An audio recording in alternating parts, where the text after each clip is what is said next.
우리가 지난주에 이어서 오늘 또 이제 아비멜렉이 기드온의 아들 70명 중에 69명을 칼로 쳐 죽이고 이제 그의 아들 요담이 혼자 생명을 유지해서 그리심산에 올라가서 목소리를 높여서 세겜 사람들아 내 말을 들어라. 그리하여야 하나님이 너희 말을 들으시리라 하면서 외치면서 그들이 잘못된 죄악들을 지적하고 있는 것을 보게 됩니다. 자, 그래서 요담의 비유는 지금 세 가지 내용이 담겨져 있어요.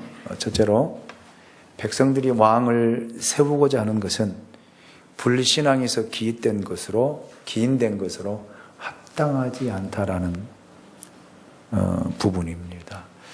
그렇잖아요. 이스라엘은 왕이 한 분뿐이셔요.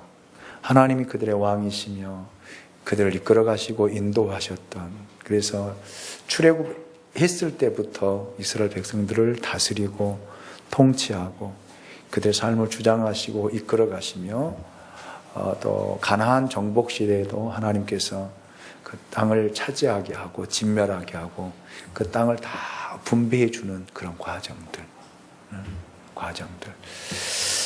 그래서 하나님이 그들의 왕인데 거기에 다시 왕을 세워서 결국에 누구를 거역하겠다는 거예요.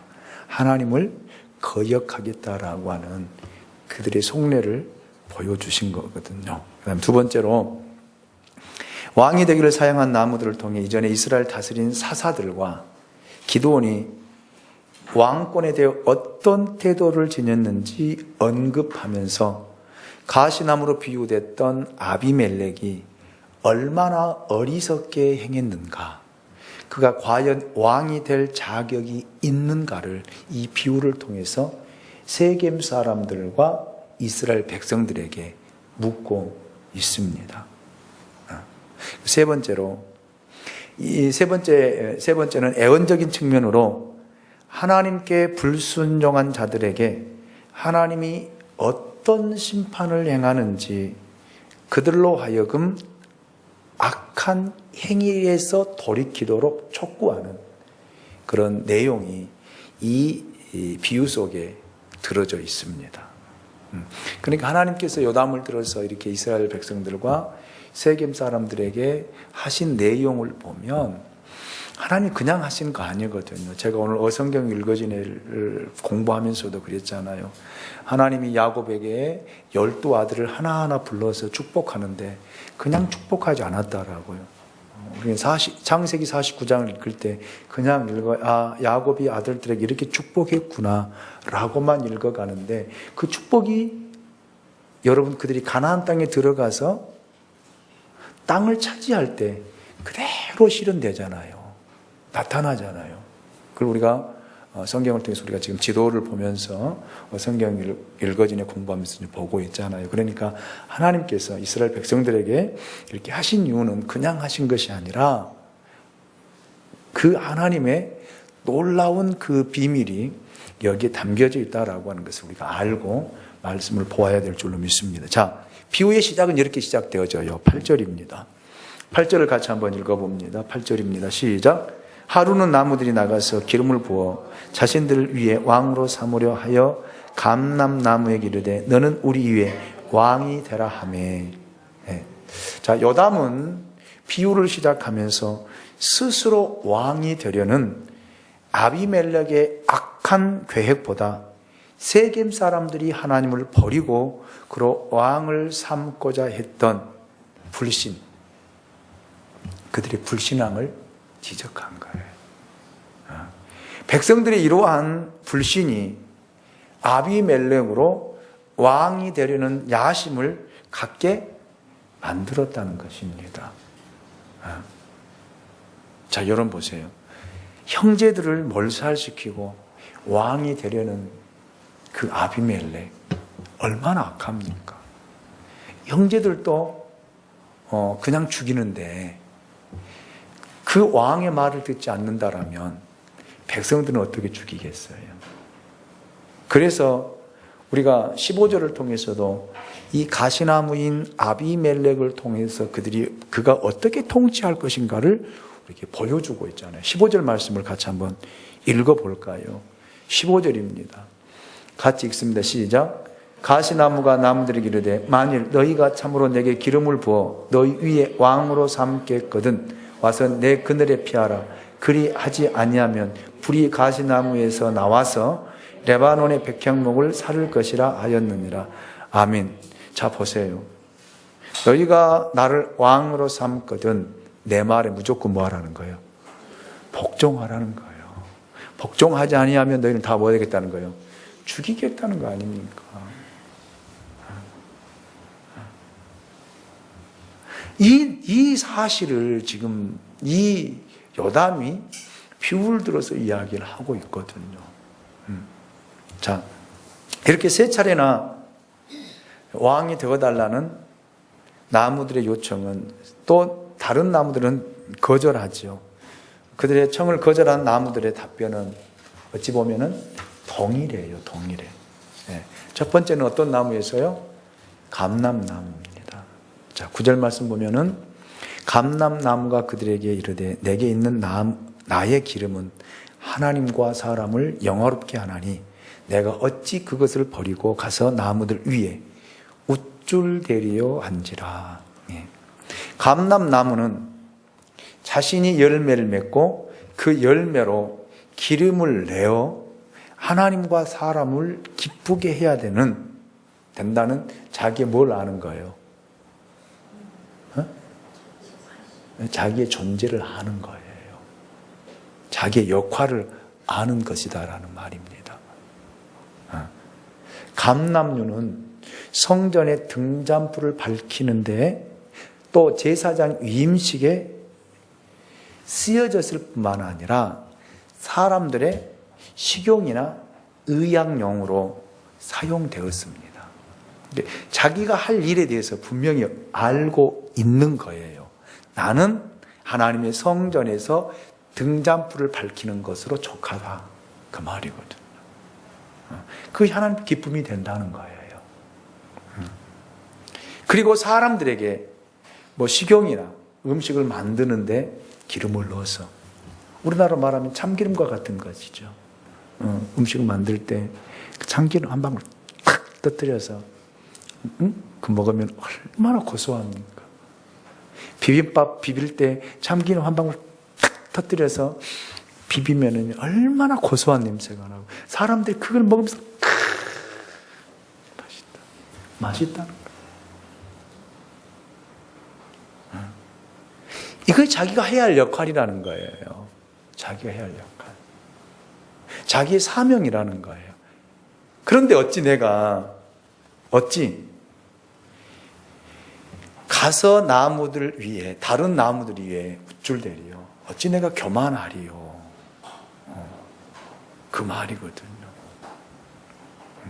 나는 그럴 수 없다. 나는 이거로 족하다. 감람나무는 그러거든. 자, 두 번째 무화과나무도 마찬가지입니다. 12절을 보십시오. 무화과나무가 그들에게 이르되 나의 단 것과 나의 아름다운 열매를 내가 어찌 버리고 가서 나무들 위에 우쭐대리오 한지라. 무화과나무 역시 자신의 본분이 무엇인지를 인식하고 있었습니다. 무화과나무는 팔레스타인 지방이 흔히 볼 수 있는 나무로서 어느 과일보다도 단맛이 출중하며 사람들에게 기쁨을 주는 과일 나무예요. 여러분, 그 달콤한 과일을 무화과나무 잘 익은 것, 무화과 맛 알아요? 생각이 나나요? 빨갛게 쫙 벌어져 있는 거, 딱 쪼개가지고 먹으면 어때요? 또 맛없어요. 그럼 나는 할 말이 없어. 정말 달콤하거든요. 잘 익은 것, 맛이 있는 것,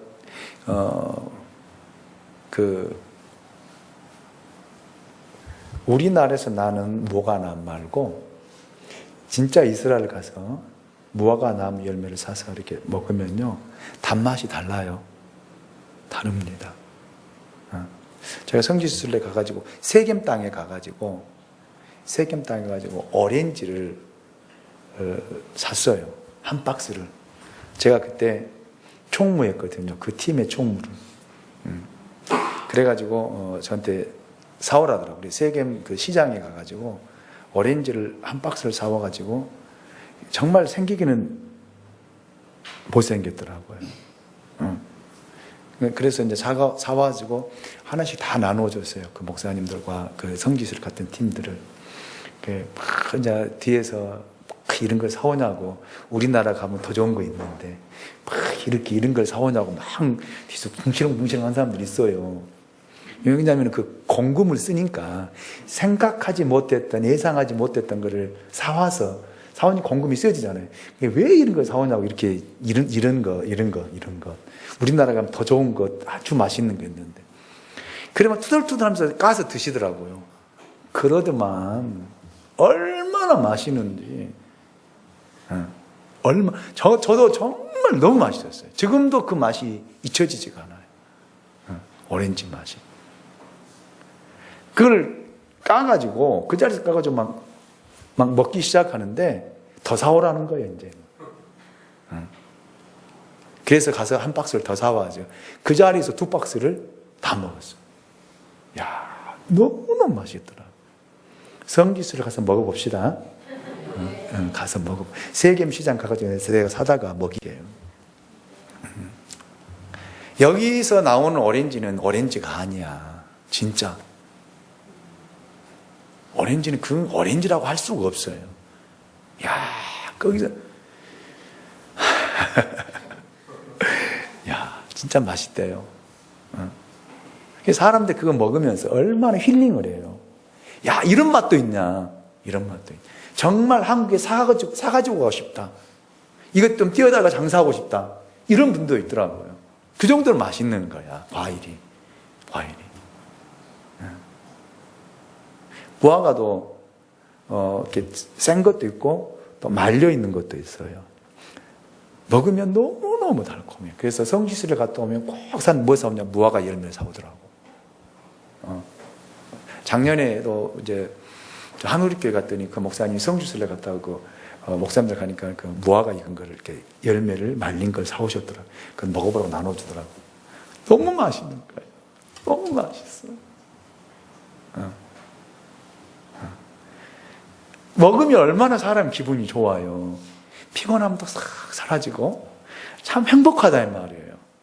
이걸 버리고 내가 어떻게 나무들이 우쭐대겠냐 이 말이에요. 자기가 주어진 이 본분, 이걸 버리고 어떻게 내가 할 수 있겠느냐 그 말이거든. 포도나무도 마찬가지입니다. 자, 13절 말씀 우리 같이 한번 읽어볼까요? 13절 같이 읽습니다. 시작. 포도나무가 그들에게 이르되 하나님과 사람을 기쁘게 하는 내 포도주를 내가 어찌 버리고 가서 나무들 위에 우쭐대리요 한지라. 아멘. 그래서 저는 그때 가서는 성지순례 갔을 때는 포도를 못 사서 먹어봤어요.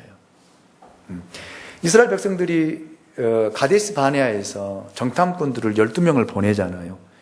12명의 정탐꾼들이 어디서 포도나무를 따와요? 가나안 땅 어디?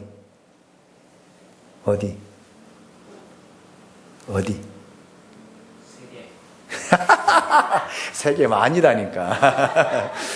포도나무 세계 많이. 어디? 갈렙이 차지한 땅 어디? 헤브론. 두 사람이 어깨에 메고 좀. 그래서 내후년에 성지순례 가면 반드시 저는 거기 가서 헤브론 쪽에 가서 포도를 사서 먹어보려고 그래요. 얼마나 맛있는가. 정말.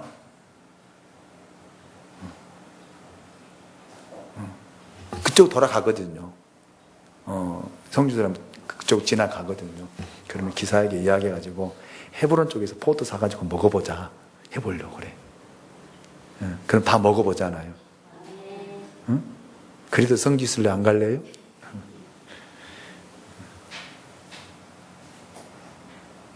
그래서 그 포도를 사가지고 얼마나 맛있는가. 내가 볼 때는 정말 맛있을 것 같다. 왜 하나님이 젖과 꿀이 흐르는 땅이라고 했는지 지금 여러분이 설명을 해도 상상이 안 되죠. 상상이 안 가죠. 그런데 성기순례 가서 딱 그 이스라엘 백성들이 출애굽에서 그 과정을 차 타고 지나가거든요. 그리고 중간에 내려서 한번 걸어가기도 하고 그래요. 성기순례 가면. 걸어서 이스라엘과 애굽의 국경지에서 내려가지고 국경지를 통과하고 다시 이스라엘 버스를 타고 이스라엘 땅으로 들어가요. 그러니까 제일 먼저 여기서 비행기 타고 가면 어디로 가냐? 카이로로 가거든요. 카이로가 어디예요? 이집트잖아요. 이집트에서 2박 3일을 지내요. 거기서. 그래서 그 피라미드 그다음에 다 돌아보고 그다음에 이집트의 박물관들 돌아보고 그다음에 이스라엘 백성 출애굽했던 그 과정들을 거쳐서 차로 이렇게 쭉 오거든요. 그래가지고 그 적경지에서 내려서 그것을 이제 입국 심사하고 건너서 이제 이스라엘 버스 타고 딱 들어가면은 왜 하나님이 젖과 꿀이 흐르는 땅이라고 했는가를 한눈에 딱 들어. 와! 그래. 와.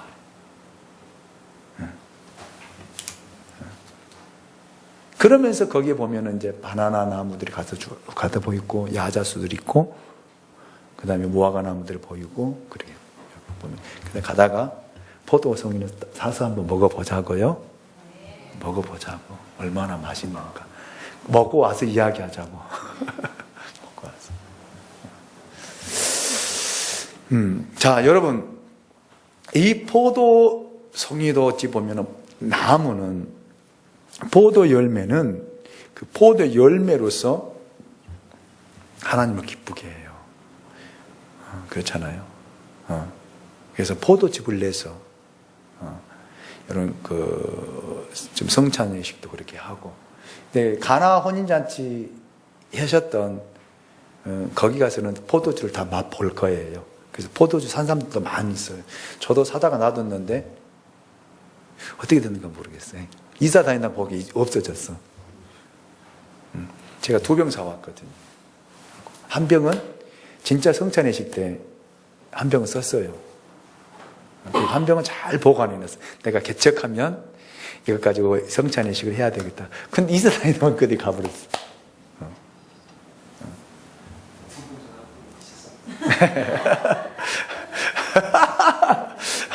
우리 안 먹었어. 이사가 어디 사라진 것 같아. 이사 하신 분들이 굉장히 탐을 냈거든요. 이스라엘에서 가져온 그 포도주 병에가 포도주가 담겨져 있으니까. 그랬는데 없어졌더라고. 이사하고 나서 찾아보니까 없어졌어. 그분들이 가져갔나 어쨌나 중간에 깨졌나 모르겠어. 근데 거기 가면 진짜 포도주 맛을 봐요. 근데 포도즙이 우리가 지금 담궈서 먹는 포도주하고는 포도즙하고 달라 또. 향도 다르고 맛도 다르고 좀 달라. 그래서 먹고 또 사다가 집에다 보관도 해보시고 그러셔요. 성지순례 하시는 분들. 자, 이렇게 포도송이도 포도도 자기들이 역할게 어찌 보면 포도나무로서는 쓸모 있어요, 없어요? 아무 쓸모 없어요. 열매가 없으면 아무 쓸모가 없는 거예요. 근데 그 포도송이를 통해서 포도를 통해서 사람들을 기쁘게 하고 하나님을 영화롭게 하는 일을 내가 버리고 어떻게 나무들 위에 옷줄 되겠느냐라고 이야기하며 왕이 되는 걸 거부해요. 자, 이거는 누구를 지금 지칭하고 있는 거예요? 누구를? 감람나무나 무화과나무나 그다음 포도나무 누구를? 예수님? 응? 아비멜렉? 아비멜렉은 가시나무고 하나님? 기드온 사사들이 이스라엘 백성들을 구원하고 그들의 왕이 되어달라고 했을 때 안 된다고 했잖아요. 왜? 하나님이 우리를 다스리는 왕인데 어떻게 우리가 왕이 될 수 있느냐? 라고 거부했던 그거를 비유로 이야기를 하는 거예요. 기드원도 다른 사사들도 했는데 어떻게 우리가 우쭐댈 수 있느냐? 하나님이 계신데 어떻게 우쭐댈 수 있느냐? 라고 하는 것이거든요.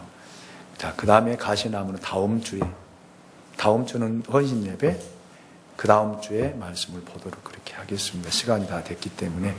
자, 여러분, 이 비유를 통해서 우리에게 주고자 하는 메시지가 뭐냐면, 하나님 우리에게도 각자 주신 뭐가 있어요? 사명이 있고 본분이 있어요. 그 본분을 지나치면 이런 일들을 낳게 된다는 것을 이야기해요. 그런데 사람들은 우쭐대려고 그래요. 조금만 더 뛰어난 것이 있으면, 조금만 더 가진 거 있으면, 조금만 더 뭐가 있으면 그냥 우쭐대려고. 사람들 앞에서 자기 자랑하고 자기 드러내고 자기 나타내는 과시하는 이런 일들이 있다 이 말이에요. 이걸 우리에게 지금 지적해 주는 거예요. 그런데 우리가 바울처럼 정말 나는 보잘것없고 나는 예수의 종이라면은 뭐예요? 종이 무슨 자랑할 것이, 내세울 것이 뭐가 있겠어요? 그렇잖아요. 그래서 여러분들이 해야 될 그 역할들, 본분들, 사명들이 분명히 있습니다. 아멘입니까? 교회도 마찬가지예요. 예수님이 머리이시고 그 다음에 그 교회 그 머리를 중심으로 이루어져 있는 그 과정들을 보면은 사역자가 있고 교회 장로님들이 계시고 그 다음에 안수 집사님들이 계시고 권사님들이 계시고 그 다음에 성도들이 집사님들이 계시고 직분자들이 있고 이렇게 쭉. 그런데 그 직분들에서 자기가 해야 될 역할들, 사명들, 본분들을 잊어서는 안 된다라는 거예요. 아멘입니까? 이것을 우리에게 교훈해 주는 그런 말씀들입니다. 그렇기 때문에 우리가 살아갈 때 내가 해야 될 일이 무언가, 내가 교회에서 내가 해야 될 일들이 무엇인가를 여러분들이 안다라면 사람들이 무줄댈 필요가 없잖아요. 내 일만 잘하면 되는 거예요. 나만 잘하면 돼. 어쩌서 나만 잘하면 된다. 아멘이죠. 기도합니다. 하나님 고맙습니다. 오늘 우리를 사랑해 주시고 또